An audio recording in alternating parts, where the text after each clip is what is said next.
सो है guys, welcome back to my to videos. तो इस वीडियो में दोस्तों डिस्कस करने वाले हैं यहाँ पर कुछ इंपॉर्टेंट कंपनीज को और उनसे रिलेटेड कुछ इंपॉर्टेंट अपडेट्स हैं जिसकी बात करेंगे इस वीडियो में। तो चलिए दोस्तों वीडियो की शुरुआत करते हैं। सबसे पहली कंपनी की बात करते हैं। पहली कंपनी का नाम है जियो फाइनेंशियल सर्विसेज लिमिटेड। बट इसको डिस्कस करने से पहले दोस्तों, अगर आपने अभी तक चैनल को सब्सक्राइब नहीं किया है तो चैनल को सब्सक्राइब करके बेल आइकन को प्रेस कर लो और टेलीग्राम चैनल को भी ज्वाइन कर लो, जिसका लिंक आपको डिस्क्रिप्शन में देखने को मिल जाएगा। और एक डिस्क्लेमर भी है, जो भी कंपनी से रिलेटेड न्यूज़ एंड अपडेट्स हम लोग कवर करेंगे वो सारी न्यूज़ एंड अपडेट सिर्फ और सिर्फ एजुकेशन पर्पस के लिए है, सीखने के लिए है। तो इसको किसी भी तरह का इन्वेस्टमेंट एडवाइस मत समझना, आप खुद से रिसर्च और एनालिसिस भी कर सकते हैं। तो चलिए दोस्तों वीडियो की शुरुआत करते हैं। सबसे पहले बात करते हैं जियो फाइनेंशियल सर्विसेज से रिलेटेड कुछ इंपॉर्टेंट न्यूज़ एंड अपडेट्स के बारे में। सो दोस्तों, हाल ही में इस कंपनी ने अपने क्वार्टरली रिजल्ट को पब्लिश किया था। रिजल्ट की अगर हम बात करें तो इस बार जो कंपनी ने रेवेन्यू रिपोर्ट किया और पिछले क्वार्टर में जो रेवेन्यू कंपनी ने दिखाया था उसमें एक डिफरेंस हमें देखने को मिला, और वो डिफरेंस था ग्रोथ का। अगर ग्रोथ के नंबर की बात करें तो पिछले क्वार्टर में नंबर काफ़ी बेटर देखने को मिला था इस क्वार्टर के कंपैरिजन में।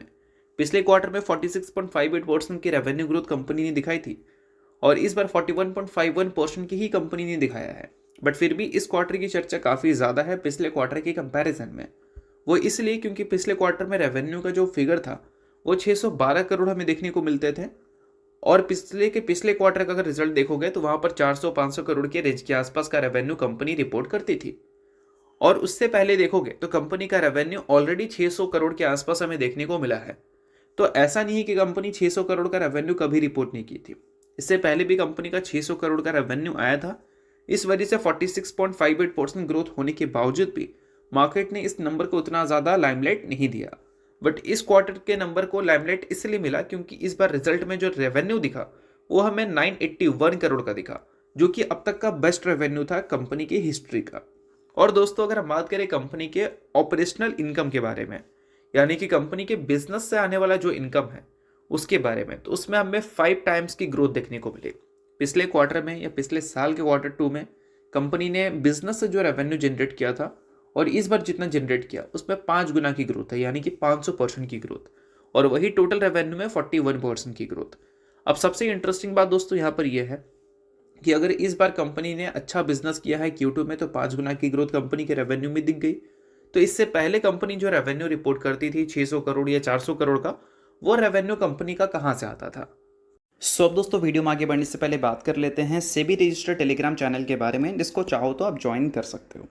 अब ज्वाइन करने का सबसे बड़ा बेनिफिट क्या है वो मैं आपको समझा देता हूँ। देखो, मार्केट से रिलेटेड जो इंपॉर्टेंट एनालिसिस होते हैं वो आपको यहाँ पर देखने को मिलता है, वो भी बिल्कुल फ्री ऑफ कॉस्ट। उसके अलावा काफ़ी सारी कंपनी के चार्ट्स आपको देखने को मिलते हैं रेगुलर बेसिस पे, जो कि यूट्यूब पे तो अब आपको देखने को मिलेगा नहीं। तो वो सारी चीज़ें आपको टेलीग्राम में ही अपडेटेड देखने को मिल जाती हैं। और इसके अलावा दोस्तों, सेबी रजिस्टर्ड टेलीग्राम चैनल है तो यहाँ पर आपको काफ़ी सारे कॉल्स वगैरह भी देखने को मिलते हैं, जिसका भी बेनिफिट आप ले सकते हैं। पास्ट में जो कॉल्स वगैरह यहाँ पर देखने को मिले थे उसकी परफॉर्मेंस भी हमें काफ़ी अच्छी देखने को मिली थी, जिसको आप चाहो तो नोट डाउन कर सकते हैं। और साथ में दोस्तों यहाँ पर लाइव आकर जो भी आपके डाउट्स इंक्वायरीज हैं वो भी क्लियर किया जाता है। तो लिंक इसका आपको डिस्क्रिप्शन में देखने को मिल जाएगा। लिंक के थ्रू जाकर आप सेबी रजिस्टर्ड टेलीग्राम चैनल को ज्वाइन कर लेना। अब दोस्तों वीडियो में आगे बढ़ने से पहले बात कर लेते हैं सेबी रजिस्टर्ड टेलीग्राम चैनल के बारे में, जिसको चाहो तो आप ज्वाइन कर सकते हो।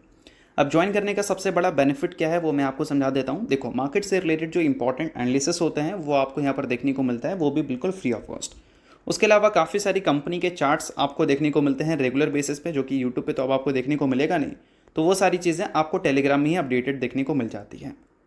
और इसके अलावा दोस्तों, सेबी रजिस्टर्ड टेलीग्राम चैनल है तो यहाँ पर आपको काफ़ी सारे कॉल्स वगैरह भी देखने को मिलते हैं, जिसका भी बेनिफिट आप ले सकते हैं। पास्ट में जो कॉल्स वगैरह यहाँ पर देखने को मिले थे उसकी परफॉर्मेंस भी हमें काफ़ी अच्छी देखने को मिली थी, जिसको आप चाहो तो नोट डाउन कर सकते हैं। और साथ में दोस्तों यहाँ पर लाइव आकर जो भी आपके डाउट्स इंक्वायरीज हैं वो भी क्लियर किया जाता है। तो लिंक इसका आपको डिस्क्रिप्शन में देखने को मिल जाएगा। लिंक के थ्रू जाकर आप सेबी रजिस्टर्ड टेलीग्राम चैनल को ज्वाइन कर लेना। उसके पीछे का सबसे बड़ा रीज़न है रिलायंस इंडस्ट्रीज लिमिटेड। अब दोस्तों, रिलायंस इंडस्ट्रीज की बात करें तो इंडिया की सबसे बड़ी कंपनी है अकॉर्डिंग टू मार्केट कैप, और रिलायंस के कुछ परसेंट स्टेक जियो फाइनेंशियल सर्विसेज ओन करती है। तो रिलायंस से डिविडेंड से आने वाला जो इनकम है वही हमें 250-300 करोड़ देखने को मिलता है। यानी कि अभी भी अगर आप देखोगे तो जो 900 करोड़ का कंपनी ने रेवेन्यू रिपोर्ट किया उसका लगभग 30% रिलायंस से ही आया है कंपनी के पास। यानी कि कंपनी को अब जो रेवेन्यू रिपोर्ट करना है वहाँ पर मार्केट हमेशा कंपेयर करेगी कि रिलायंस से आने वाला जो डिविडेंड इनकम है और बिजनेस इनकम है उसमें कितना गैप है। जितना ज़्यादा ये गैप बढ़ेगा, इनकम जो बिजनेस से आ रहा है वो जितना ज़्यादा बढ़ेगा उतना ज़्यादा जियो फाइनेंशियल सर्विसेज के लिए अच्छी बात होगी।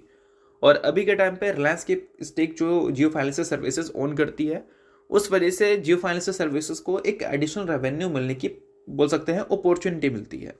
अभी रिसेंटली क्या हुआ था, रिलायंस इंडस्ट्रीज ने एक जॉइंट वेंचर का फॉर्मेशन किया था to invest $11 billion in AI centre. कहाँ पर? आंध्र प्रदेश में। और इसके लिए उन्होंने डिजिटल कनेक्शन नाम की कंपनी के साथ जॉइंट वेंचर की फॉर्मेशन की थी। लगभग 98,000 करोड़ रुपए इन्वेस्ट करने वाली है ये। और इस वजह से कल के दिन जियो फाइनेंशियल सर्विसेज भी खुश थी, क्योंकि रिलायंस का शेयर आपको भागता हुआ दिखा था। और रिलायंस जब भी भागता है तो उसकी वजह से जियो फाइनेंशियल सर्विसेज की जो वैल्यूएशन है वो बढ़ जाती है, क्योंकि रिलायंस के कुछ परसेंट स्टेक जियो फाइनेंशियल सर्विसेज के पास भी हमें देखने को मिलता है। तो यही सारे की रीजंस हैं, इस वजह से जियो फाइनेंशियल सर्विस आपको फोकस में दिखती है रिलायंस की वजह से। बट इन्वेस्टर्स रिलायंस पर ज़्यादा ध्यान ना देकर कंपनी के बिजनेस पे दें तो वो ज़्यादा इंपॉर्टेंट है, क्योंकि कंपनी के बिजनेस से आने वाला रेवेन्यू ही कंपनी को नेक्स्ट लेवल तक ले जा सकता है, जिसकी एक्सपेक्टेशन आप रखते हो। और बिजनेस की अगर हम बात करें तो अभी रिसेंट में जो कंपनी ने बिजनेस की शुरुआत की है, इनिशियल फेज है बट फिर भी चलो शुरुआत तो कंपनी ने किया है। Q2 में कंपनी ने उसका झलक दिखाया है, तो उम्मीद करेंगे कि Q3 में भी उसका झलक देखने को मिले और एज वेल एज Q4 में भी हमें देखने को मिले। तो ये सारी चीज़ें आप ज़रूर नोट करके चल सकते हो। सो अब बात करें अगली कंपनी के बारे में, तो नाम है दोस्तों बजाज फाइनेंस लिमिटेड। बट इसको डिस्कस करने से पहले दोस्तों, अगर आपने अभी तक सेबी रजिस्टर्ड टेलीग्राम चैनल को ज्वाइन नहीं किया है तो उसका लिंक आपको डिस्क्रिप्शन में देखने को मिल जाएगा। बिल्कुल फ्री ऑफ कॉस्ट आप इस टेलीग्राम चैनल को ज्वाइन कर लेना, काफ़ी कुछ आपको मिलता है। न्यूज़ की बात करें, एनालिसिस की बात करें, कंपनी से रिलेटेड या इंडस्ट्री से रिलेटेड या फिर ट्रेंड से रिलेटेड, तो वो सारी चीज़ें आपको बिल्कुल फ्री ऑफ कॉस्ट दिखती हैं। तो लिंक डिस्क्रिप्शन में है, लिंक के थ्रू जाकर बिल्कुल फ्री ऑफ कॉस्ट आप इस चैनल को ज्वाइन कर लेना। सो अब बात करते हैं दोस्तों बजाज फाइनेंस के बारे में। सो अगर आज के दिन की बात करें तो बजाज फाइनेंस काफ़ी ज़्यादा फोकस में थी। फोकस में रहने का सबसे बड़ा रीज़न है कंपनी का सेंटिमेंट। अभी कंपनी 52 वीक हाई से कितना लगभग 6% के आसपास आपको नीचे देखने को मिल रही है, तो ऑल टाइम हाई के आसपास है कंपनी, ऐसा भी हम बोल सकते हैं। और जो भी कंपनी ऑल टाइम हाई के आसपास होती है तो वहाँ पर एक फोमो ज़रूर क्रिएट होता है। फोमो क्रिएट इसलिए होता है क्योंकि लोग चलते हुए ट्रेंड के पीछे भागना पसंद करते हैं, और ये तो इंडियन स्टॉक मार्केट की हिस्ट्री में आपको हमेशा देखने को मिलेगी। जब कोई कंपनी अच्छा परफॉर्म करता है लोग उसी के पीछे भागने की कोशिश करते हैं।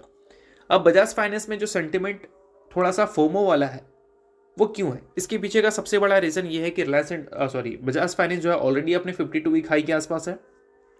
साथ में बजाज फाइनेंस के जो सेक्टर है एनबीएफसी या फिर फाइनेंस, उससे रिलेटेड जो खबर हमें सुनने को मिल रही है वो भी अच्छी है।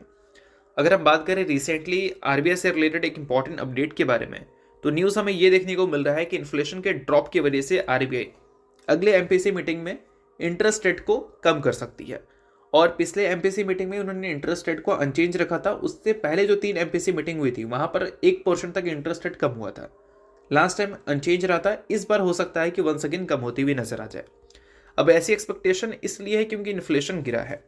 अगर हम बात करें इन्फ्लेशन के डेटा के बारे में, तो अभी हाल ही में फूड का प्राइस या फिर हम बात कर सकते हैं कंज्यूमर इन्फ्लेशन, तो उसमें रिकॉर्ड लो वाली परफॉर्मेंस देखने को मिली है। 0.2% वाले लेवल पे जा चुका है अक्टूबर का इन्फ्लेशन, और ये एक काफ़ी बड़ा रीज़न बना है बोल सकता है अगले एमपीसी में इंटरेस्ट रेट कम होने का। और इंटरेस्ट रेट अगर मान लो कम होता है तो ऑब्वियस सी बात है कि इससे हमारी बैंक एनबीएफसी खुश रहने वाली है, खासकर बजाज फाइनेंस खुश रहने वाली है, क्योंकि बजाज फाइनेंस रिसेंटली अच्छे नंबर्स आने के बावजूद भी पिटी थी। इसके पीछे का रीज़न था कंपनी का लोअर ग्रोथ गाइडेंस और साथ में एमएसएमई लोन स्ट्रेस जो कंपनी को फेस करना पड़ा था। अब लो इंटरेस्ट रेट रहता है तो उस केस में एमएसएमई जो लोन रहती है उसमें कम इंटरेस्ट पे उनको लोन इशू करना पड़ेगा, जिस केस में वहाँ से जो एसेट क्वालिटीज़ पहले नेगेटिव देखने को मिलती थी वो थोड़ी सी इंप्रूव हो सकती है। और साथ में कंपनी अभी फूक फूक के कदम रख रही है अपने प्रॉफिट को बढ़ाने के लिए। 2 व्हीलर और 3 व्हीलर फाइनेंसिंग में कंपनी अपनी जो लिमिट्स रखती थी उसको थोड़ी सी बोल सकता है बैलेंस करने वाली है। एग्रेसिवली वहाँ पर फाइनेंसिंग कंपनी अब आपको करती हुई देखने को नहीं मिलेगी, वहाँ पर सिचुएशंस को देखते हुए कंपनी आपको फाइनेंसिंग करती हुई दिखेगी। और इस वजह से बजाज फाइनेंस से जो एक्सपेक्टेशन है वो थोड़ी सी अब बेहतर हो चुकी है, क्योंकि इंटरेस्ट रेट अगर कम होगा तो उनकी जो गाइडेंस है वो गाइडेंस के अकॉर्डिंग जो चीज़ें होंगी वो अच्छी होगी, बोल सकते हैं आसान होंगी।